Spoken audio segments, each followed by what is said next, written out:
ఎన్నికలపై సంచలన వ్యాఖ్యలు చేశారు ఏపీ సీఎం జగన్.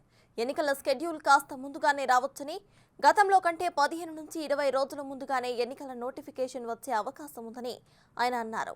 మంత్రులు మరింత కష్టపడి పనిచేయాలని సూచించారు. ఎన్నికలకు పూర్తి సన్నద్ధంగా ఉన్నామని చెప్పుకొచ్చారు.